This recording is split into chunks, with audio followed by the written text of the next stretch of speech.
അധികാരമുണ്ടായിട്ട്, party സന്നാഹങ്ങൾ ഉണ്ടായിട്ട് സ്വന്തം സഖാക്കളുടെ കാര്യത്തിൽ ജമാഅത്തെ ഇസ്ലാമിയുടെ കെണിയിൽ പെട്ടുപോകുമോ എന്ന ഭയം ഇപ്പോഴും അവശേഷിക്കുന്നുണ്ട് എങ്കിൽ ആത്മപരിശോധന നടത്തേണ്ടത് പാർട്ടിയുടെ നിലപാടിലായിരിക്കും. വിട്ടാൻ NPR-മായി ബന്ധപ്പെട്ട ഒരുത്തനെയും നമ്മൾ അനുവദിക്കാൻ പാടില്ല എന്ന് അങ്ങനെ രേഖപ്പെടുത്തപ്പെട്ട് കഴിഞ്ഞാൽ 2 പേര് വരും.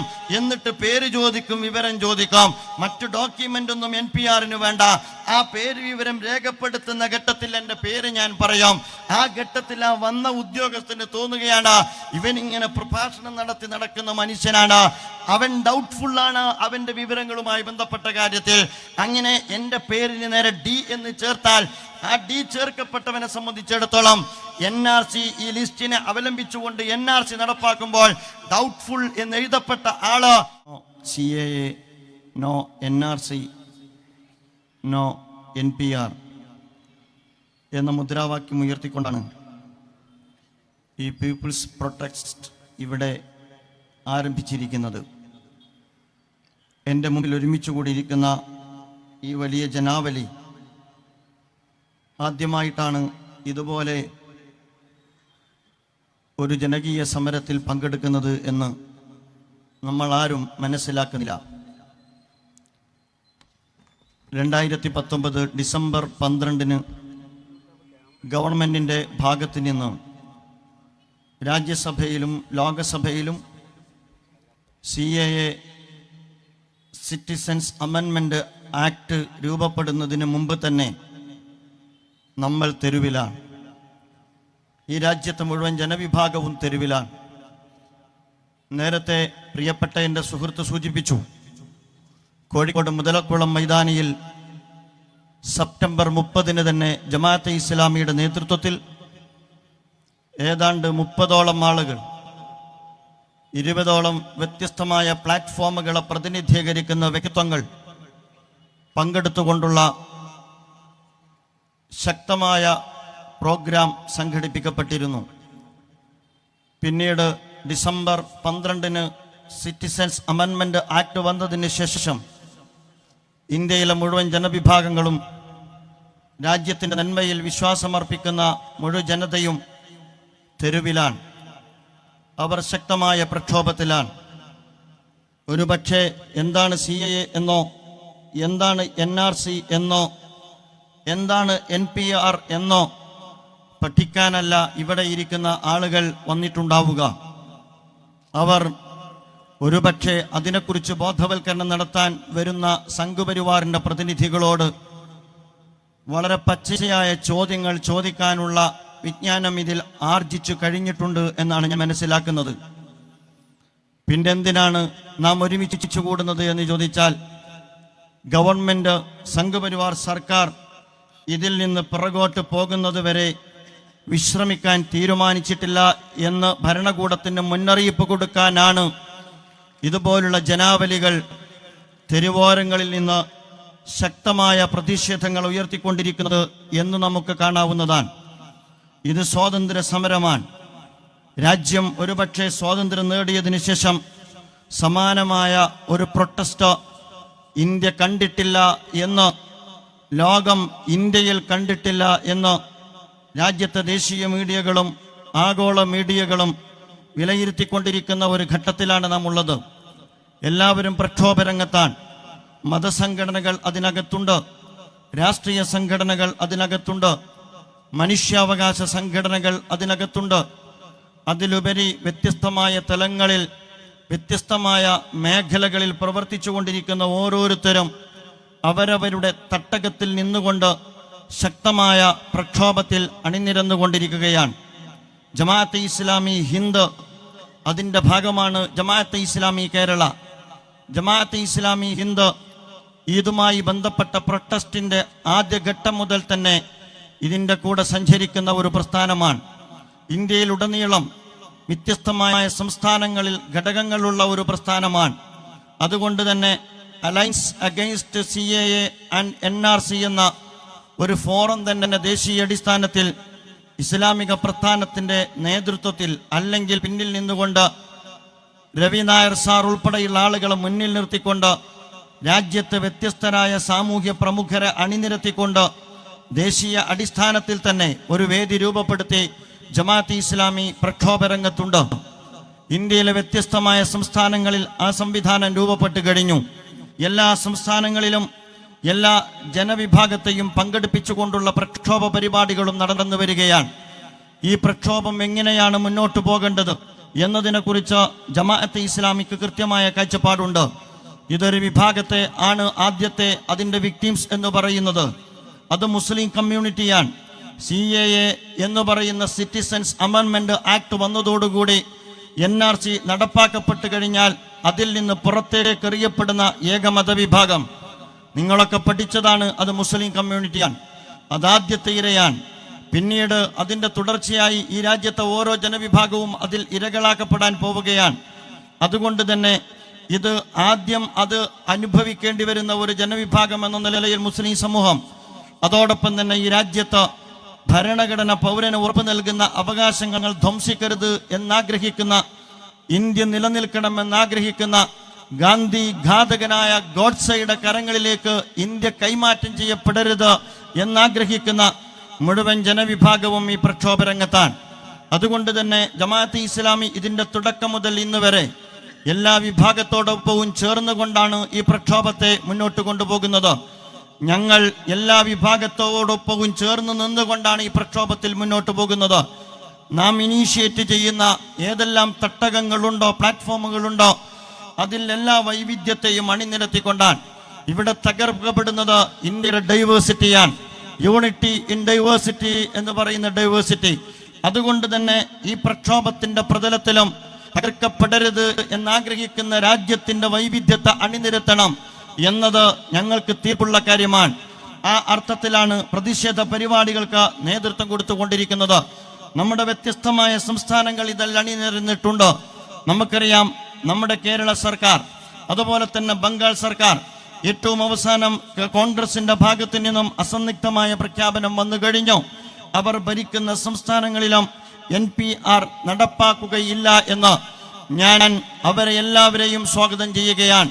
ഈ സമരത്തോടൊപ്പം നിൽക്കുന്ന ഏത് വിഭാഗത്തോടും, അതാരാകട്ടെ, യോജിക്കുന്നവരാകട്ടെ വിയോജിക്കുന്നവരാകട്ടെ, ഈ സമരത്തെ സഹായിക്കുന്ന സമീപനം സ്വീകരിക്കുന്ന എല്ലാ വിഭാഗത്തിൻ്റെയും കൂടെ നിന്നുകൊണ്ട് ഈ പ്രക്ഷോഭത്തെ ലക്ഷ്യത്തിലെത്തിക്കുക എന്നുള്ളതാണ് നമ്മുടെ നയം. അതുകൊണ്ട് തന്നെ കേരളത്തിലെ സർക്കാരിന്റെ ഭാഗത്ത് നിന്നുള്ള സമീപനത്തെ, മമതയുടെ ഭാഗത്ത് നിന്നുള്ള സമീപനത്തെ, കോൺഗ്രസ് ഭരിക്കുന്ന സംസ്ഥാനങ്ങളുടെ ഭാഗത്ത് നിന്ന് രൂപപ്പെട്ടു വന്ന സമീപനത്തെ ഞങ്ങൾ ആ അർത്ഥത്തിൽ തന്നെ സ്വാഗതം ചെയ്യാൻ ആഗ്രഹിക്കുകയാണ്. അതോടൊപ്പം തന്നെ ജനങ്ങൾ സംശയത്തിന്റെ നിഴലിലാണ്. ആളുകൾ, നിങ്ങൾക്കറിയാം, NRC നടപ്പാക്കുമെന്നിടത്ത് നിന്ന് NPR-ലാണ് ഇപ്പോൾ എത്തി നിൽക്കുന്നത്. സമരമുഖത്ത് നാം ഉയർത്തേണ്ടുന്ന വളരെ പ്രധാനപ്പെട്ട മുദ്രാവാക്യം എന്ന് പറയുന്നത് NPR നടപ്പാക്കാൻ അനുവദിക്കുക ഇല്ല എന്നുള്ളത് തന്നെയാണ്. അപ്പോഴും സംശയങ്ങൾ ബാക്കി നിൽക്കുന്നുണ്ട്. സെൻസസിന്റെ നടപടിക്രമങ്ങൾ ആരംഭിച്ചിരിക്കുന്നു. സെൻസസ് ഇതുമായി ബന്ധപ്പെട്ടതല്ല എന്ന് ഭരണകൂടം വിശദീകരിക്കുന്നുണ്ട്. സംശയാസ്പദമായ സാമൂഹ്യ രാഷ്ട്രീയ സാഹചര്യത്തിൽ അകത്ത് സെൻസസുമായി ബന്ധപ്പെട്ട വിഷയവും അത് NPR-ലേക്ക് കടന്നു ചെല്ലുകയില്ല എന്നുറപ്പുവരുത്താനും അതുമായി ബന്ധപ്പെട്ട ജനങ്ങളുടെ സംശയങ്ങൾ ദൂരീകരിക്കുവാനും കേരളത്തിലെ ഗവൺമെന്റ് സന്നദ്ധമാകണം എന്നുകൂടെ സാന്ദർഭികമായി ഓർമ്മപ്പെടുത്തുവാൻ ഞാൻ ആഗ്രഹിക്കുകയാണ്. എൻ്റെ പ്രിയപ്പെട്ട സുഹൃത്തുക്കളെ, ഇതിനടിച്ചമർത്താനുള്ള നീക്കം ഭരണകൂടത്തിന്റെ ഭാഗത്തു നിന്നുണ്ടാകുന്നുണ്ട്. അതിന് തീർച്ചയായിട്ടും നാം കരുതിയിരിക്കേണ്ടതാണ്. നിങ്ങൾക്കറിയാവുന്നതുപോലെ നാഷണൽ സെക്യൂരിറ്റി ആക്ട് രാജ്യത്ത് പലപ്പോഴും പ്രയോഗിച്ചുകൊണ്ടിരിക്കുന്ന ഒന്നാണ്. അത് രാജ്യത്ത് പ്രക്ഷോഭത്തിന് നേരെ പ്രയോഗിച്ചുകൊണ്ടിരിക്കുന്നു. ഡൽഹിയിലെ ഷൈൻ ബാഗിൽ പ്രക്ഷോഭം നടത്തിക്കൊണ്ടിരിക്കുന്ന സ്ത്രീകളും കുട്ടികളും അടങ്ങുന്ന വലിയ ഒരു ജനവിഭാഗമുണ്ട്. അത് ഈ രാജ്യത്തെ ജനാധിപത്യ അവകാശമാണ്. ആ പ്രക്ഷോഭത്തെ നേരിടുവാൻ കാശ്മീർ മോഡൽ തന്നെയുള്ള ശ്രമമാണ് ഭരണകൂടത്തിന്റെ ഭാഗത്ത് നിന്ന് നമുക്ക് കാണാൻ കഴിയുന്നത്. ഒരു വേള 1919 ബ്രിട്ടീഷ് ഗവൺമെന്റ് നടപ്പാക്കിയ റൗലറ്റ് ആക്ടിന് സമാനമായ സമീപനം ഭരണകൂടത്തിന്റെ ഭാഗത്ത് നിന്ന് നമുക്ക് കാണേണ്ടി വരുന്നു. അഥവാ ആരെയും പിടികൂടാനുള്ള സ്വാതന്ത്ര്യം, ഒരു തെറ്റും ചെയ്യാത്തവരെ തടങ്കലിൽ വെക്കാനുള്ള സ്വാതന്ത്ര്യം, വിചാരണ കൂടാതെ അവരെ ഏതാനും മാസങ്ങളല്ല വർഷത്തോളം തടവിലിടുവാനുള്ള സ്വാതന്ത്ര്യം. ഭരണകൂടം ഒരടിയന്തരാവസ്ഥയുടെ പ്രതീതി നമ്മുടെ രാജ്യത്ത് സൃഷ്ടിച്ചുകൊണ്ടിരിക്കുന്നു എന്നതാണ് സമകാലിക സംഭവങ്ങൾ നമ്മെ ബോധ്യപ്പെടുത്തിക്കൊണ്ടിരിക്കുന്നത്. മംഗലാപുരത്ത് നമ്മൾ കണ്ടോ, 2 പേർ രക്തസാക്ഷികളായതാണ് മംഗലാപുരത്തിന്റെ കഥ എന്ന് പറയുന്നത്. ആളുകളെ ഭീതിപ്പെടുത്തുന്നതാണ് ഭരണകൂടത്തിന്റെ സമീപനം എന്ന് പറയുന്നത്. എന്നിട്ട് പോലും വീണ്ടും അവിടെ പ്രക്ഷോഭം രൂപപ്പെട്ടിരിക്കുന്നു. ഇന്നലെ മംഗലാപുരത്ത് ചെയ്തത് 1800 പേർക്കാണ് കർണാടകയിലെ പോലീസ് നോട്ടീസ് കൊടുത്തിരിക്കുന്നത്. ഇത് പ്രക്ഷോഭത്തെ തകർക്കാനുള്ളതാണ്.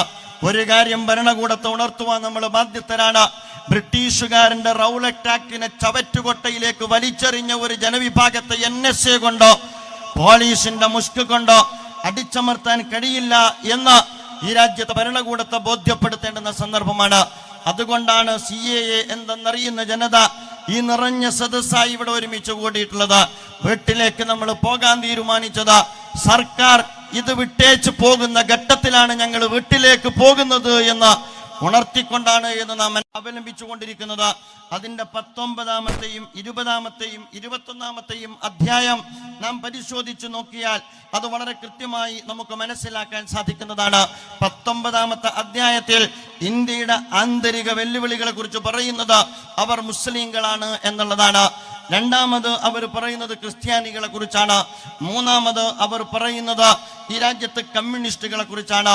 നാലാമത് ഞാൻ പറയുന്നു, ഈ രാജ്യത്ത് നിന്ന് കമ്മ്യൂണിസ്റ്റുകളും ക്രിസ്ത്യാനികളും മുസ്ലിങ്ങളും മാത്രമല്ല, ഒരു ഘട്ടത്തിൽ ഒരു ഘട്ടത്തിൽ അമിത്ഷാ പറയുന്നുണ്ട്, ഇന്ത്യയിൽ ഇന്ത്യക്കാരായുള്ളത് ഏതാണ്ട് 10 കോടിയോളം വരുന്ന ജനതയാണ് എന്ന്. രാജ്യത്തെ ചാതുർവർണ്ണ വ്യവസ്ഥയിലേക്ക് കൊണ്ടുപോകുവാനുള്ള ആസൂത്രിതമായ നീക്കമാണ് നമ്മുടെ രാജ്യത്ത് നടന്നുകൊണ്ടിരിക്കുന്നത് എന്ന് എന്റെ പ്രിയപ്പെട്ട സുഹൃത്തുക്കൾ മനസ്സിലാക്കേണ്ടതാണ്. 19-ാം അധ്യായത്തിൽ മുസ്ലിം കമ്മ്യൂണിറ്റിയാണ് രാജ്യത്തിന്റെ ആഭ്യന്തര വെല്ലുവിളി എന്ന് പറയുന്ന വിചാരധാര പറയുന്നുണ്ട്. മുസ്ലിം മഹല്ലുകളെ കുറിച്ച്, അതുപോലെ തന്നെ മുസ്ലിം മഹല്ലുകളെയും മുസ്ലിം കേന്ദ്രീകൃതമായ പ്രദേശങ്ങളെയും കുറിച്ച് പറയുന്നത് കുട്ടി പാകിസ്ഥാനുകൾ എന്നാണ്. നിങ്ങൾ മനസ്സിലാക്കണം, ഇന്ത്യയിലെ മുസ്ലിം സമൂഹം എന്ന് പറയുന്നത് ഇന്ത്യയെ രൂപപ്പെടുത്തിയെടുത്തവരാണ്. ഇന്ത്യയുടെ സ്വാതന്ത്ര്യത്തിന് വേണ്ടി രക്തസാക്ഷികളെ ഈ രാജ്യത്തിന് സംഭാവന ചെയ്തവരാണ്. ഇന്ത്യ ആകാശത്തിൽ നിന്ന് പൊട്ടിമുളച്ചു വന്നതല്ല. നാട്ടുരാജ്യങ്ങളായ ഇന്ത്യയായത് എങ്ങനെയാണെന്ന് ചോദിച്ചാൽ അതിന്റെ പിന്നിൽ വിയർപ്പിന്റെ ഗന്ധമുണ്ട്, അതിന്റെ പിന്നിൽ രക്തസാക്ഷികളുടെ ചോരയുടെ നറുമണമുണ്ട്, അതിന്റെ പിന്നിൽ വിശ്രമമില്ലാത്ത പോരാട്ടത്തിന്റെ ചരിത്രമുണ്ട്. ആ ചരിത്രത്തിൽ ഒരു തുമ്പ് പോലും സമർപ്പിക്കാൻ കഴിയാത്ത ഒരു വിഭാഗത്തിന്റെ പിന്മുറക്കാരാണ് ഈ രാജ്യത്ത് വംശശുദ്ധി നടത്തുന്നതിന് വേണ്ടി ഇറങ്ങിപ്പുറപ്പെട്ടിട്ടുള്ളത് എന്ന് നാം മനസ്സിലാക്കേണ്ടതാണ്. അങ്ങേയറ്റം നുണപ്രചരണങ്ങളിലൂടെയാണ് സംഘപരിവാർ ഈ രാജ്യത്തെ അവരുടെ നിയന്ത്രണത്തിൽ കൊണ്ടുവരാൻ ശ്രമിച്ചുകൊണ്ടിരിക്കുന്നത്. ഏതുപോലെ എന്ന് ചോദിച്ചാൽ ഹിറ്റ്ലറിനെ പോലെ, മെസോളിനിയെ പോലെ. നമുക്കറിയാമല്ലോ, ഗീബൽസിനെ കുറിച്ചും ഹിറ്റ്ലറെ കുറിച്ചും നമ്മൾ കേട്ടിട്ടുണ്ട്. അന്ന് ഗീബൽസ് എന്ന് പറഞ്ഞ പോൾസ് ജോസഫ് ഗീബൽസ് എന്ന് പറയുന്നത് അന്ന് ഹിറ്റ്ലറുടെ പ്രോപ്പഗണ്ട മിനിസ്റ്റർ ആയിരുന്നു. അദ്ദേഹത്തിന്റെ പണി കളവ് പറയലായിരുന്നു. ഇപ്പോൾ ഇവിടെ സംഭവിച്ചുകൊണ്ടിരിക്കുന്നത് ഗീബൽസിന്റെ പണി തന്നെയാണ്. നമ്മുടെ രാജ്യത്ത് നമ്മുടെ പ്രധാനമന്ത്രിയും അതുപോലെ തന്നെ നമ്മുടെ ആഭ്യന്തരമന്ത്രിയും ഒരുപോലെ എടുത്തുകൊണ്ടിരിക്കുന്നത്. 2 പേരും ചേർന്ന് നുണ പറയുന്നു. 2 പേരും ചേർന്ന് ഹിറ്റ്ലറുടെ നടപടികൾ ഈ രാജ്യത്ത് നടപ്പാക്കിക്കൊണ്ടിരിക്കുന്നു. ഇടയ്ക്ക് നമ്മോട് പറയുന്നു ഭയപ്പെടരുത് എന്ന്. ഞാനൊരു കാര്യം സൂചിപ്പിക്കുവാൻ ആഗ്രഹിക്കുകയാണ്. ആര് ഭയപ്പെടുത്തിയാലും ഭയപ്പെടാത്ത ഒരു ജനതയാണ് ഇവിടെ ജീവിക്കുന്നത് എന്ന് മനസ്സിലാക്കുവാൻ നമ്മുടെ ഉത്തരവാദപ്പെട്ട ഭരണാധികാരികൾക്ക് പിന്നിട്ട നാളുകൾ മതിയായതാണ് എന്നാണ് ഞാൻ വിചാരിക്കുന്നത്. ഇത് ന്യൂറംബർഗ് നിയമം 1935 നടപ്പാക്കുന്ന ഘട്ടത്തിൽ ഹിറ്റ്ലർ അന്ന് ജൂതന്മാരോട് പറഞ്ഞ വർത്തമാനമാണ്. അന്ന് ഹിറ്റ്ലർ പറഞ്ഞ വർത്തമാനമുണ്ട്. 1935 ന്യൂറംബർഗ് നിയമം നടപ്പാക്കിയത് ഇതുപോലത്തെ ഒരു പൗരത്വ നിയമം തന്നെയാണ്. അന്ന് അദ്ദേഹം പറഞ്ഞു ജൂതന്മാർ ഭയപ്പെടേണ്ടതില്ല എന്ന്. ജൂതന്മാർ അത് കേട്ടോ. അടുത്ത ഘട്ടത്തിൽ ജൂതന്മാരെ പൊതുരംഗത്തിൽ നിന്ന് മാറ്റി നിർത്തി. 2ാമത്തെ ഘട്ടത്തിൽ ജൂതന്മാരോട് പറഞ്ഞു നിങ്ങൾ ജർമ്മനിയുടെ പതാക ഉപയോഗിക്കരുത് എന്ന്. 3ാമത്തെ ഘട്ടത്തിൽ ജൂതന്മാരോട് പറഞ്ഞു നിങ്ങൾ ഒരു നിലക്കും വോട്ട് ചെയ്യാനുള്ള അവകാശം നിങ്ങൾക്കില്ല എന്ന്. അവസാനം ചെയ്തത് ഗ്യാസ് ചാമ്പറുകൾ ഉണ്ടാക്കി അതിനകത്തേക്ക് അവരെ കൊണ്ടുപോകുന്ന കാഴ്ചയാണ് കണ്ടത്. വലിയ 2000-ഓളം ആളുകളെ ഉൾക്കൊള്ളാൻ കഴിയുന്ന, പുറത്തേക്ക് ഒരു സുഷിരൻ പോലും ഇല്ലാത്ത വലിയ ഗ്യാസ് ചാമ്പറുകളിലേക്ക് കൊണ്ടുപോയി തള്ളി അതിനകത്തേക്ക് വിഷവാതകം കടത്തിവിട്ട് അതിക്രൂരമായി 60 ലക്ഷത്തോളം വരുന്ന ജൂത സമൂഹത്തെ വംശഹത്യ നടത്തിയിട്ടാണ് ഹിറ്റ്ലർ തന്റെ അധികാരം മുന്നോട്ട് കൊണ്ടുപോയത് എന്ന് നമുക്ക് കാണാവുന്നതാണ്. അന്ന് ന്യൂറംബർഗ് നിയമം നടപ്പാക്കുന്ന ഘട്ടത്തിൽ ഹിറ്റ്ലർ പറഞ്ഞു, നിങ്ങൾ ഭയപ്പെടേണ്ടതില്ല എന്ന്. ഹിറ്റ്ലറിൽ നിന്ന് പാഠം ഉൾക്കൊള്ളണം എന്ന് ഹിറ്റ്ലറുടെ അന്ത്യത്തെ മുൻനിർത്തി ഓർമ്മപ്പെടുത്തുവാൻ ഞാൻ ആഗ്രഹിക്കുകയാണ്. 1945 10 കൊല്ലം കഴിയുമ്പോഴേക്ക് അതേ ഹിറ്റ്ലർക്ക് സ്വന്തം തലയോട്ടിയിലേക്ക് വെടിയുതിർത്ത് അന്ത്യം കുറിക്കേണ്ടതായിട്ട് വന്നിട്ടുണ്ട്. ഒരേകാധിപതിക്കും ചരിത്രത്തിൽ തന്റെ ഏകാധിപത്യ പ്രവണതകളുമായിട്ട് ഏറെ മുന്നോട്ട് പോകാൻ കഴിഞ്ഞിട്ടില്ല എന്ന് നമ്മുടെ ഭരണകൂടം മനസ്സിലാക്കേണ്ടതാണ്. നമുക്കറിയാമല്ലോ, NRC നടപ്പാക്കില്ല.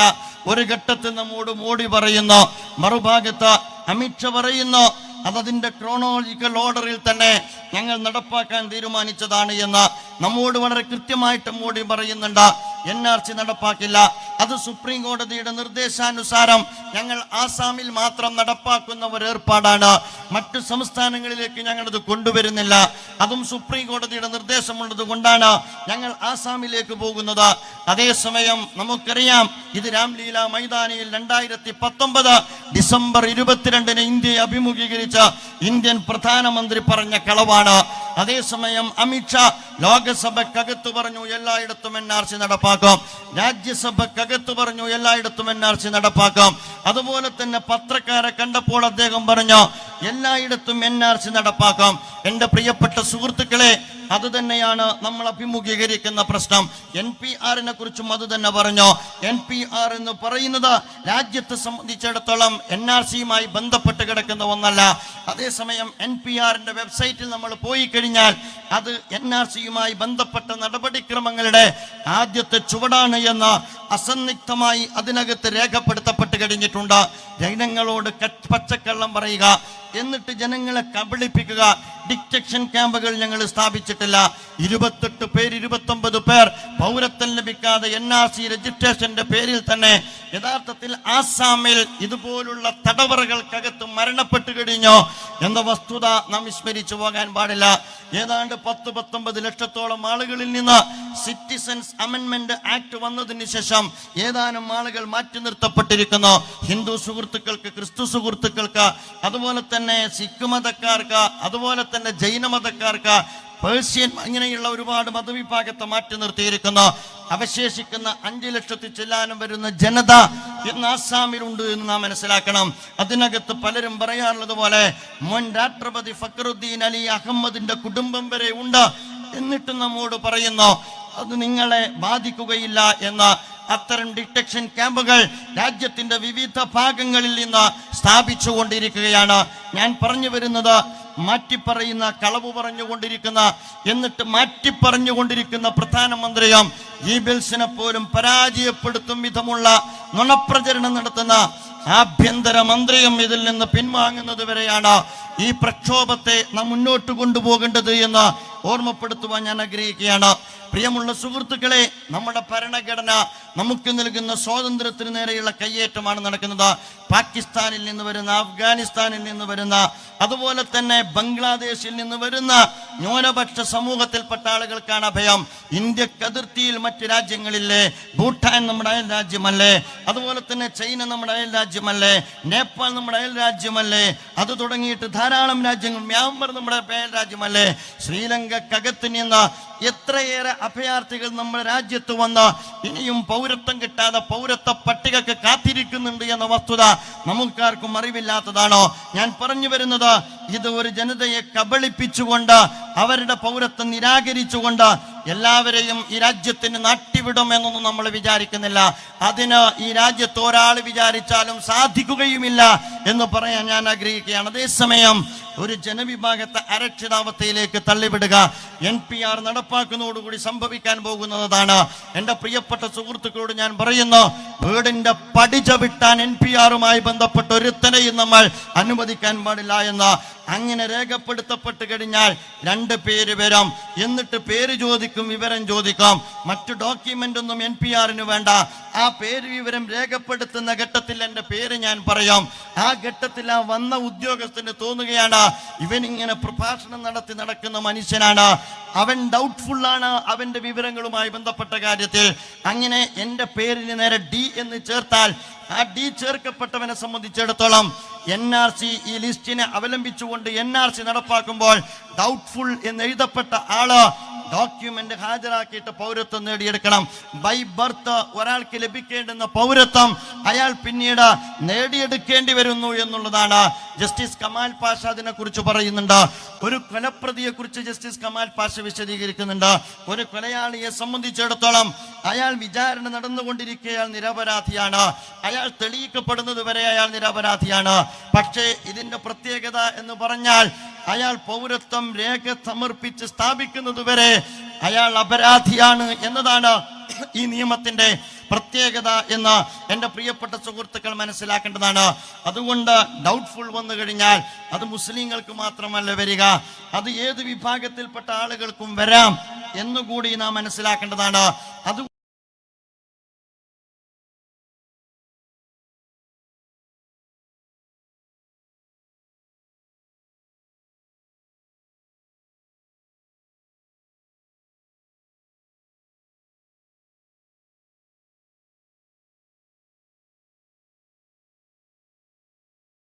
നടപ്പാക്കാൻ അനുവദിക്കുകയില്ല എന്ന ഏക മുഖത്തേക്ക് നമ്മുടെ സമരം രൂപപ്പെടുത്തിയെടുക്കേണ്ടതായിട്ടുണ്ട്.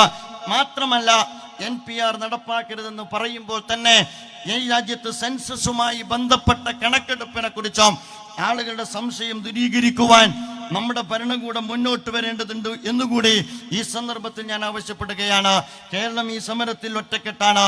നമുക്കെല്ലാവർക്കും അറിയാവുന്നതുപോലെ എല്ലാവരും ഒരേ സ്വരത്തിലാണ് ഈ സമരത്തെ മുന്നോട്ട് കൊണ്ടുപോകുന്നത്. ഇത് പരാജയപ്പെടുത്തുക സാധ്യമല്ല എന്ന് ഷാഹിൻ ബേഗ് നമ്മോട് പറഞ്ഞുകൊണ്ടിരിക്കുന്നുണ്ട്, UP നമ്മോട് പറഞ്ഞുകൊണ്ടിരിക്കുന്നുണ്ട്, മംഗലാപുരം നമ്മോട് പറഞ്ഞുകൊണ്ടിരിക്കുന്നുണ്ട്. ഏറ്റവും അവസാനം നിങ്ങൾ ആലോചിച്ച് നോക്കുക, ലജ്പത്ത് നഗർ എന്ന് പറയുന്ന ഒരു പക്ഷേ ഇന്ത്യയിൽ BJPക്ക് കേരളത്തിൽ നിന്ന് പോലും വോട്ട് കിട്ടുന്നതിന് മുമ്പ് BJPയെ പിന്തുണച്ച അവരുടെ കോട്ടക്കകത്താണ് അമിത്ഷാ യഥാർത്ഥത്തിൽ ബോധവൽക്കരണത്തിന് പോയത്. ആ ബോധവൽക്കരണത്തിന് പോയപ്പോൾ സൂര്യ, ഹർണിക എന്ന് പറയുന്ന 2 കൊച്ചു പെൺകുട്ടികൾ അവരുടെ വീടിന്റെ ഫ്ലാറ്റിന് മുകളിൽ നിന്ന് അമിത്ഷയോട് വിളിച്ചു പറഞ്ഞു, അമിത്ഷാ ഗോ ബാക്ക് എന്ന് ഞാൻ പറയുന്നു. അവർക്കുള്ള ബിഗ് സല്യൂട്ട് കൊടുത്തുകൊണ്ട് ഞാൻ പറയുന്നു, രമ്യയും അതുപോലെ സൂര്യയും ഹർണികയും ഒക്കെ ജീവിക്കുന്ന ആ കൊച്ചു കൊച്ചു കുട്ടികൾ വരെ ഈ രാജ്യത്തിന്റെ ഡൈവേഴ്സിറ്റിക്ക് വേണ്ടി അവരുടെ പ്രിയമുള്ള സുഹൃത്തുക്കളെ ഞാൻ പറഞ്ഞു വരുന്നത്, ആ ഒരർത്ഥത്തിലുള്ള സമരത്തിന്റെ ഏകോപനത്തെ തകർക്കുന്ന സമീപനം ആരുടെ ഭാഗത്തു നിന്നും ഉണ്ടാകാൻ പാടില്ല. ആരും സമരത്തിനകത്ത് റഫറി കളിക്കേണ്ട കാര്യവുമില്ല എന്നും സൂചിപ്പിക്കുവാൻ ഞാൻ ആഗ്രഹിക്കുകയാണ്. ഈ സമരം രൂപപ്പെട്ടത് നിങ്ങൾ മനസ്സിലാക്കണം, ഡൽഹിയിൽ നിന്നാണ്. പലർക്കും മുതുക് വളഞ്ഞോ, അഴിമതി കൊണ്ട് മുതുക് വളഞ്ഞോ, താല്പര്യം കൊണ്ട് മുതുക് വളഞ്ഞോ, മടിയിൽ കനമുള്ളത് കൊണ്ട് മുതുക് വളഞ്ഞോ, സംഘപരിവാറിന്റെ എൻഫോഴ്സ്മെന്റ് ഡയറക്ടറേറ്റ് തലകുലുക്കിയപ്പോൾ പലരും മുതുക് കുനിച്ചോ. ആ ഘട്ടത്തിലാണ് കേരളത്തിലെ വാട്സപ്പ് നോക്കി നിൽക്കുന്ന കൊച്ചുകുട്ടികൾ തല ഉയർത്തിയിട്ട് മുതുക് നിവർത്തിപ്പിടിച്ചിട്ട് ഈ പ്രക്ഷോഭത്തിന് നേതൃത്വം കൊടുത്തത് എന്ന് നിങ്ങൾ മനസ്സിലാക്കണം. ആയിഷ, റന്നയും അതുപോലെ തന്നെ ലതീദയും ഉൾപ്പെടെയുള്ള കൊച്ചു കൊച്ചു പെൺകുട്ടികൾ, ഞാൻ പറയും മലയാളിക്ക് അഭിമാനിക്കാം. അവിടെയും ആളുകൾക്ക് ആർത്ഥത്തിൽ എന്തെങ്കിലും ആശങ്കയുണ്ടാകേണ്ട കാര്യമില്ല. ആത്മാഭിമാനത്തോടുകൂടി പറയും, ആ കൊച്ചു കുട്ടികൾ ശക്തമായി നിലയുറപ്പിച്ചതിന്റെ ഫലമാണ് ഈ സമരത്തിന്റെ ശക്തമായ മുന്നേറ്റം നടക്കുന്നത്. ഒരു കാറ്റാണിന്ന്, അതൊരു കൊടുങ്കാറ്റാൻ. ഒരു കൊച്ചു അരുവിയാണിന്ന്, അതൊരു വലവെള്ളപ്പാച്ചിലാൻ. നിങ്ങൾക്കറിയാവുന്നതുപോലെ അലീഗറിന്റെ കലാലയത്തിന്റെ തിരുമുറ്റത്ത് നിന്ന്, JNUവിന്റെ മുറ്റത്ത് നിന്ന്, അതുപോലെ തന്നെ ഹിന്ദു ബനാറസ് സർവകലാശാലയുടെ മുറ്റത്ത് നിന്ന്, പിന്നീട് വ്യത്യസ്തമായ സംസ്ഥാനങ്ങളിലെ വ്യത്യസ്തമായ കലാലയങ്ങളുടെ മുറ്റത്ത് നിന്ന് ആരംഭിച്ച പ്രക്ഷോഭമാണിത്. അതുകൊണ്ട് ഞാൻ പറയുന്നു, അങ്ങനെ ഒഴുകി വരുന്ന ഒരു മഹാസമുദ്രത്തിനടുക്കൽ മേശയിട്ടിട്ട് സമരത്തിന്റെ റഫറി വിളിക്കരുത്. കാരണം ഇതൊരു പാർട്ടി ഓഫീസിൽ നിന്നും കൂടിയാലോചിച്ച് തീരുമാനിച്ചതല്ല, ഇതൊരു സംഘടനാ കമ്മിറ്റിയും കൂടിയാലോചിച്ച് തീരുമാനിച്ചതല്ല. ഒറ്റക്കൊരുമിച്ച് പോകുവാൻ നമുക്ക് സാധിക്കേണ്ടതാണ്. ഇതുമായി ബന്ധപ്പെട്ട് ഇടതുപക്ഷത്തോട് ഞങ്ങളുടെ സമീപനം വളരെ കൃത്യമാണ്. ഇടതുപക്ഷത്തിന്റെ എല്ലാ സമരത്തെയും ഞങ്ങൾ അംഗീകരിക്കുന്നു, ഏത് വിഭാഗത്തെയും ഞങ്ങൾ അംഗീകരിക്കുന്നു. അതേസമയം ഇടതുപക്ഷത്തിന്റെ ഭാഗത്ത് നിന്നുള്ള സമരം മുന്നോട്ട് പോകുന്നതോടൊപ്പം തന്നെ സമരത്തിനകത്ത് വിവേചനപരമായ പ്രസ്താവനകളും നിലപാടുകളും അവരുടെ ഭാഗത്ത് നിന്നുണ്ട്. ഞാനൊരു കാര്യം ഉണർത്താൻ ആഗ്രഹിക്കുന്നു, ഇടതുപക്ഷവുമായി യുദ്ധമുഖം തുറക്കാൻ ഇസ്ലാമിക പ്രസ്ഥാനം ഇപ്പോൾ ആഗ്രഹിക്കുന്നില്ല എന്ന് ഓർമ്മപ്പെടുത്തുവാൻ ഞാൻ ആഗ്രഹിക്കുകയാണ്. ഇപ്പോൾ അതിന്റെ സമയമല്ല. അങ്ങനെ തുറക്കാൻ തീരുമാനിച്ചാൽ ചുറുചുറുക്കുള്ള ഞങ്ങളുടെ കൂട്ടത്തിലെ 3ാം തലമുറ കൊണ്ട് തന്നെ ആ യുദ്ധം നയിക്കാൻ കരുത്തുള്ള ഒരു പ്രസ്ഥാനമാണിത്. പക്ഷേ ഞങ്ങൾ മനസ്സിലാക്കുന്നു, ഇത് സമരമുഖം ഒരിടത്തേക്ക് തിരിക്കേണ്ട സന്ദർഭമാണ്. അത് സംഘപരിവാറിനെതിരെയുള്ള സമരമാണ്. അത് ഇന്ത്യൻ ഭരണഘടനയ്ക്ക് വേണ്ടിയുള്ള സമരമാണ്. അത് ഈ രാജ്യത്ത് വംശീയതയ്ക്ക് ഇരയാക്കപ്പെടുന്ന, വംശഹത്യക്ക് വിധേയമാക്കപ്പെടുന്ന ഒരു ജനവിഭാഗത്തിന് വേണ്ടിയുള്ള സമരമാണ്. നമ്മൾക്കറിയാം എന്താണ് സെക്യുലറിസം എന്ന് പറയുന്നത്. ഇടതുപക്ഷത്തിന് വ്യത്യസ്തമായ ഒരു കാഴ്ചപ്പാടുണ്ട്. നമുക്കതറിയാത്തത് കൊണ്ടല്ല. ആ കാഴ്ചപ്പാട് എന്ന് പറയുന്നത് മതത്തെ പൊതുരംഗത്തിന് മാറ്റി നിർത്തുന്ന സെക്യുലറിസമാണ്. ഞാൻ പറയുന്നു, ഇന്ത്യയുടെ സെക്യുലറിസം എന്ന് പറയുന്നത് പുസ്തകത്തിൽ നിന്ന് പകർത്തി എഴുതിയതല്ല. ഇന്ത്യൻ സെക്യുലറിസം നാം പ്രാക്ടീസ് ചെയ്തെടുത്തതാണ്. ആ സെക്യുലറിസത്തിനകത്ത് വൈവിധ്യത്തിന് ഇടമുണ്ട് എന്ന് ഇടതുപക്ഷ സുഹൃത്തുക്കൾ മനസ്സിലാക്കേണ്ടതുണ്ട്. സുഹൃത്തുക്കളെ, നമ്മുടെ രാജ്യത്തിന്റെ സെക്യുലറിസവുമായി ബന്ധപ്പെട്ട നിലപാട് നമുക്കറിയാവുന്നതാണ്. വ്യത്യസ്തമായ മത ഐഡന്റിറ്റിയെ പരിഗണിക്കുന്നതാണ് നമ്മുടെ രാജ്യത്തിന്റെ സെക്യുലറിസം എന്ന് പറയുന്നത്. അതൊരു ടെക്സ്റ്റ് ബുക്കിൽ നിന്ന് പഠിക്കുന്നതിനപ്പുറം നാം പ്രാക്ടീസ് ചെയ്ത് രൂപപ്പെടുത്തിയെടുത്തതാണ്. നെഹ്റുവിനെ നമുക്കറിയാം. അദ്ദേഹം ഒരർത്ഥത്തിലും ഒരു മതവിശ്വാസിയെ ചോദിച്ചാൽ ഞാൻ പറയുക, എനിക്ക് വേണ്ടത് ഈ രാജ്യത്തിന്റെ ഹിന്ദു മുസ്ലിം സൗഹൃദമാണ് എന്ന് പറഞ്ഞ അബുൽ കലാം ആസാദിന്റെ പിൻഗാമികളാണ് നാം എന്ന കാര്യം നാം വിസ്മരിച്ചു പോകാൻ പാടില്ലാത്തതാണ്. രാജ്യത്തിന്റെ ചരിത്രം നിങ്ങൾക്കറിയാം. ഖിലാഫത്തുമായി ബന്ധപ്പെട്ട വലിയ പ്രക്ഷോഭം നമ്മുടെ രാജ്യത്ത് നടന്നിട്ടുണ്ട്. ആ ഖിലാഫത്ത് പ്രക്ഷോഭത്തെ എങ്ങനെയാണ് ഗാന്ധിജി പ്രയോജനപ്പെടുത്തിയത്? ഖിലാഫത്ത് എന്ന് പറയുന്നത് തുർക്കിയിൽ ഒരു ഘട്ടത്തിൽ തകർന്നുപോയ ഇസ്ലാമുമായി ബന്ധപ്പെട്ട വളരെ പ്രധാനപ്പെട്ട ഒരു ഘടകമാണ്. അതിന്റെ എല്ലാമാണ്. അത്തരം ഒരു സന്ദർഭത്തെയാണ് മഹാത്മജി ഖിലാഫത്ത് പ്രസ്ഥാനമായി സ്വാതന്ത്ര്യ സമരത്തിന്റെ ഘട്ടത്തിൽ പ്രയോജനപ്പെടുത്തുന്നത് എന്ന് നാം മനസ്സിലാക്കണം. ഈ ചരിത്രം നാം വിസ്മരിച്ചു പോകാൻ പാടില്ല.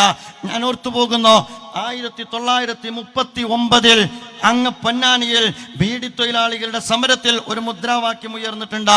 ആ മുദ്രാവാക്യം അല്ലാഹു അക്ബർ, അല്ലാഹു അക്ബർ, ഇൻകുലാബ് സിന്ദാബാദ് എന്ന് പറഞ്ഞുകൊണ്ടാണ്. അത് കഴിഞ്ഞിട്ട് പറയുന്നത്, ജോലി വിയർപ്പുകൾ ആറും മുമ്പ് കൂലി കൊടുക്കണം എന്നരുൾ ചെയ്തോൻ, കൊല്ലും കൊലയും എതിർക്കുന്ന നബി സ്വല്ലല്ലാഹു അലൈഹി വസല്ലം. ഇത് പൊന്നാനിയിൽ ബീഡി തൊഴിലാളികളുടെ സമരത്തിൽ വിളിച്ച മുദ്രാവാക്യമാണ്. മതസംഘടന വിളിച്ച മുദ്രാവാക്യമല്ല, ഏതെങ്കിലും വിഭാഗം വിളിച്ച മുദ്രാവാക്യമല്ല. സഖാവ് കെ ദാമോദരൻ വിളിച്ച മുദ്രാവാക്യമാണ് എന്ന് നിങ്ങൾ മനസ്സിലാക്കണം. ആ കാലഘട്ടത്തെ, ആ സന്ദർഭത്തെ അദ്ദേഹം പ്രയോജനപ്പെടുത്തുകയാണ്. ഇപ്പോഴിവിടെ ഒരുപാട് പ്രഭാഷണങ്ങൾ നടക്കുന്നുണ്ട്. ആ പ്രഭാഷണങ്ങളിലുടനീളം ബദറിനെ കുറിച്ചും മുഹദിനെ കുറിച്ചും ഞങ്ങളല്ല, പല ഇടതുവേദികളിൽ നമ്മൾ കേട്ടുകൊണ്ടിരിക്കുന്നു. നമുക്കറിയാമല്ലോ, ഇടതുപക്ഷത്തിന്റെ ഉത്തരവാദപ്പെട്ട നിയമസഭാ അംഗത്തിന്റെ ഒരു പ്രഭാഷണമുണ്ട്, ഉജ്ജ്വലമായ പ്രഭാഷണം. ആ പ്രഭാഷണത്തിൽ വാരിയങ്കുന്നത്ത് കുഞ്ഞഹമ്മദ് ഹാജിയെ കുറിച്ച് പരാമർശിക്കുന്നുണ്ട്. മരണത്തിന്റെ ഘട്ടത്തിൽ അദ്ദേഹത്തിന്റെ വികാരോജ്വലമായ നിമിഷങ്ങളെയാണ് ആ പ്രഭാഷണത്തിൽ അവതരിപ്പിക്കുന്നത്. നമുക്കെല്ലാവർക്കും വല്ലാത്ത ആവേശം തോന്നുന്ന പ്രഭാഷണമാണ്. അതിൽ പറയുന്നുണ്ടല്ലോ, നിങ്ങൾ എന്നെ വെടിവെക്കുമ്പോൾ എൻ്റെ കണ്ണ് കെട്ടരുത്, എൻ്റെ കണ്ണ് തുറന്നു വെക്കണം. അതുപോലെ തന്നെ എന്നെ ഇരുത്തി കസേരയിൽ ബന്ധിപ്പിക്കുന്നത് ഒഴിവാക്കണം. മാത്രമല്ല, എൻ്റെ ഇടനെഞ്ചിലേക്ക് നിങ്ങൾ വെടിയുതിർക്കണം. ആ വെടി പിന്നിൽ നിന്നാണ് സാധാരണ വെക്കാറുള്ളത്. എന്നിട്ട് ഞാൻ ഈ രാജ്യത്ത് മുഖം പൊത്തി ഈ മണ്ണിനോട് ചേർന്ന് ഞാൻ രക്തസാക്ഷിയാവട്ടെ എന്ന് പറയുന്ന, അതിനു മുമ്പ് നമസ്കരിക്കാൻ അനുവാദം ചോദിക്കുന്നു എന്ന് പറയുന്ന വികാരോജ്വലമായ അവസ്ഥകളെ വിശദീകരിക്കുന്നുണ്ട്. മമ്പുറം ഫസൽ പൂക്കോയ തങ്ങളെ കുറിച്ച് വിശദീകരിക്കുന്നുണ്ട്. എല്ലാവരും വിശദീകരിക്കുന്നുണ്ട്. ആലി മുസ്ലിയാരെ കുറിച്ച് വിശദീകരിക്കുന്നുണ്ട്. ഞാൻ വളരെ വിനയത്തോടു കൂടി ചോദിക്കട്ടെ, ആലി മുസ്ലിയാരായാലും വാരിയങ്കുന്നത്ത് കുഞ്ഞഹമ്മദ് ഹാജി ആയാലും അതുപോലെ തന്നെ മമ്പുറം ഫസൽ പൂക്കോയ തങ്ങളായാലും പടച്ചോന്റെ ഭൂമിക്ക് പടപ്പുകൾക്ക് കരം കൊടുക്കില്ല എന്ന് പറഞ്ഞ വെളിയങ്കോട് ഉമർ ഖാദിയായാലും, അത് കഴിഞ്ഞിട്ട് തുഫയിൽ വളരെ കൃത്യമായി പോർച്ചുഗീസുകാർ പടക്കെതിരെ സാമൂതിരിയോടൊപ്പം നിന്ന് പടപൊരുതുന്നത് ജിഹാദാണ് എന്ന് പ്രഖ്യാപിച്ച സൈനുദ്ദീൻ മഖ്ദൂമായാലും, എൻ്റെ പ്രിയപ്പെട്ട സുഹൃത്തുക്കൾ മനസ്സിലാക്കണം, അവർ ആ പോരാട്ടത്തിനിറങ്ങുന്നത് അവരുടെ മതത്തിന്റെ തേട്ടം ഉൾക്കൊണ്ടുകൊണ്ടാണ്. സ്വാതന്ത്ര്യത്തിന് വേണ്ടിയുള്ള പോരാട്ടം ജിഹാദാണ് എന്ന തികഞ്ഞ ആത്മവിശ്വാസത്തിലാണ്. എന്ന് നിങ്ങൾ മനസ്സിലാക്കണം. ഇന്നത്തെ അതേ ധാരയിലാണ് ഇസ്ലാമിക പ്രസ്ഥാനം നിലയുറപ്പിക്കുന്നത്. ഞങ്ങളുടെ സാമ്രാജ്യത്വ വിരുദ്ധ നിലപാട് രൂപപ്പെടുന്നത്, ഞങ്ങളുടെ ഫാസിസ്റ്റ് വിരുദ്ധ നിലപാട് രൂപപ്പെടുന്നത്, ഞങ്ങളുടെ അനീതിക്കെതിരെയുള്ള നിലപാട് രൂപപ്പെടുന്നത് വാരിയംകുന്നത്തിന്റെ നിലപാട് രൂപപ്പെട്ടയിടത്ത് നിന്നാണ്. ആലി മുസ്ലിയാരുടെ നിലപാട് രൂപപ്പെട്ടയിടത്ത് നിന്നാണ്. സൈനുദ്ദീൻ മഖ്ദൂമിന്റെ നിലപാട് രൂപപ്പെട്ടയിടത്ത് നിന്നാണ്. മമ്പറം ഫസൽ പൂക്കോയ തങ്ങളുടെ നിലപാട് രൂപപ്പെട്ടയിടത്ത് നിന്നാണ്. ഇന്നുള്ളവർ അന്നുണ്ടായിരുന്നുവെങ്കിൽ സമരത്തിൽ നിന്ന് അവരെയും പുറത്താക്കുമായിരുന്നില്ലേ എന്ന് ചോദിക്കാൻ ഞാൻ ആഗ്രഹിക്കുകയാണ്. ഞാൻ പറയുന്നത് അന്ന് കെ ദാമോദരൻ കാണിച്ച വിവേകം പുതിയ തലമുറ കാണിക്കണമെന്നാണ് ഞാൻ സൂചിപ്പിക്കുന്നത്. ഒരുപാട് ചർച്ചകൾ ഈ സമയം അതിന് നീക്കിവെക്കാൻ ഞാൻ ആഗ്രഹിക്കുന്നില്ല. നമുക്കറിയാമല്ലോ, 2 ചെറുപ്പക്കാർ അലൻ യൂസുഫും അതുപോലെ തന്നെ താഹ ഫസലും ഈ അടുത്ത ക്രൂരമായ രീതിയിൽ പിടികൂടപ്പെട്ടു എന്ന് മാത്രമല്ല UAPA ചുമത്തപ്പെട്ടു എന്നുള്ളതാണ്. CPIM-ന്റെ മെമ്പർമാരാണ്. അത് പറയാനല്ല ഞാനിത് പറയുന്നത്. പക്ഷേ അവിടെയും നിങ്ങൾ ആലോചിച്ച് നോക്ക്, ആ ചെറുപ്പക്കാർ UAPA ചുമത്തപ്പെട്ട് ജയിലിലടക്കപ്പെട്ടിരിക്കുന്നു. അവർ ചെയ്തിരിക്കുന്ന തീവ്രവാദ പ്രവർത്തനം, മാവോയിസ്റ്റ് പ്രവർത്തനം, പോലീസ് ജീപ്പിലേക്ക് കയറുന്നതിന് മുമ്പ് കിട്ടുന്ന അവസരത്തിൽ കിട്ടുന്ന സന്ദർഭം ഉപയോഗിച്ച് മീഡിയകളോട് അവർ പറഞ്ഞു, ഞങ്ങൾ അവസാനമായി നടത്തിയ ഭീകരപ്രവർത്തനം കഴിഞ്ഞ ഇലക്ഷനിൽ CPIM-ന്റെ ബൂത്ത് ഏജന്റായി എന്നുള്ളതാണ്. ഞാൻ പറയുന്നത് ഈ 2 കുട്ടികൾ നിരപരാധികളാണോ അല്ലേ എന്നതിനപ്പുറം ഒരാളുകൾക്ക് സുപ്രീം കോടതിയുടെ വിധിയനുസരിച്ച് തന്നെ ഓരോരുത്തർക്കും അവരവരുടെ ആശയങ്ങൾ ഉൾക്കൊള്ളാനും പ്രചരിപ്പിക്കാനും ഈ രാജ്യത്ത് സ്വാതന്ത്ര്യമുണ്ടല്ലോ. ആ സ്വാതന്ത്ര്യം അവർക്ക് വകവെച്ചു കൊടുക്കേണ്ടതല്ലേ? അതുപോലെ തന്നെ അവർ മാവോയിസമാണോ തീരുമാനിക്കേണ്ടതാണ്. പക്ഷേ ഒരു കാര്യം അവരുടെ ക്യാമ്പസിൽപ്പെട്ട കുട്ടികൾ തന്നെ പറയുന്നു, CPIM-ന്റെ മെമ്പർമാരായ ഈ 2 കുട്ടികളും പാലയാടുള്ള യൂണിവേഴ്സിറ്റി ക്യാമ്പസിനകത്ത് ഒരിക്കൽ പോലും അവർ SFI ആയിട്ടില്ല. കാരണം അവരെ സംബന്ധിച്ചിടത്തോളം അവരോടുള്ള വിയോജിപ്പാണ്. ആ വിയോജിപ്പിന്റെ രാഷ്ട്രീയ പകപോക്കലിന് 2 ചെറുപ്പക്കാർ UAPA-യുടെ കരിനിയമത്തിലേക്ക് എടുത്തെറിയപ്പെട്ടയിടത്താണ് നമ്മളത്. അപ്പോഴാണ് അവരോട് പാർട്ടി പറയുന്നത്, നിങ്ങൾ ജമാഅത്തെ ഇസ്ലാമിയുടെ കെണിയിൽ പെട്ടുപോകരുത് എന്ന്. അധികാരമുണ്ടായിട്ട്, പാർട്ടി സന്നാഹങ്ങൾ ഉണ്ടായിട്ട് സ്വന്തം സഖാക്കളുടെ കാര്യത്തിൽ ജമാഅത്തെ ഇസ്ലാമിയുടെ കെണിയിൽ പെട്ടുപോകുമോ എന്ന ഭയം ഇപ്പോഴും അവശേഷിക്കുന്നുണ്ട് എങ്കിൽ ആത്മപരിശോധന നടത്തേണ്ടത് പാർട്ടിയുടെ നിലപാടിലായിരിക്കും എന്ന് കൂടി സൂചിപ്പിക്കാൻ ഞാൻ ആഗ്രഹിക്കുകയാണ്. പ്രിയമുള്ള സുഹൃത്തുക്കളെ, ഞാൻ അവസാനിപ്പിക്കുന്നതിന് മുമ്പ് എൻ്റെ പ്രിയപ്പെട്ട സുഹൃത്തുക്കളോട് ഒരിക്കൽ കൂടി പറയാനുള്ളത്, എല്ലാം മാറ്റിവെച്ച് നമ്മൾ ഒറ്റക്കെട്ടായി മുന്നോട്ട് പോവുക. നമ്മെ സംബന്ധിച്ചിടത്തോളം രാജ്യത്തിന്റെ സ്വാതന്ത്ര്യത്തിന്റെ പ്രശ്നമാണ്. ഞാൻ നേരത്തെ സൂചിപ്പിച്ചല്ലോ, ഗവർണറുടെ നിലപാടിൽ ഉറച്ചു നിന്നാൽ ഇടതുപക്ഷമെന്നോ വലതുപക്ഷമെന്നോ വ്യത്യാസമില്ല. കേരളം ഒറ്റക്കെട്ടായി ഈ ഗവൺമെന്റിനോടൊപ്പമാണ്. സമരമാണ്. സമരം ഏതുവരെ എന്ന് ചോദിച്ചാൽ സമരം സംഘപരിവാർ ഈ നിയമത്തിൽ നിന്ന് പിറകോട്ട് പോകുന്നത് വരെ എന്നുള്ളതാണ്. ബിസ്മില്ലാഹിർ റഹ്മാനിർ റഹീം. പരമകാരുണികനും കരുണാനിധിയുമായ ദൈവത്തിന്റെ തിരുനാമത്തിൽ ഇത് ഉദ്ഘാടനം ചെയ്തതായി അറിയിച്ചുകൊണ്ട് ഞാൻ എൻ്റെ വാക്കുകൾക്ക് വിരാമമിടുന്നു. അസ്സലാമു അലൈക്കും.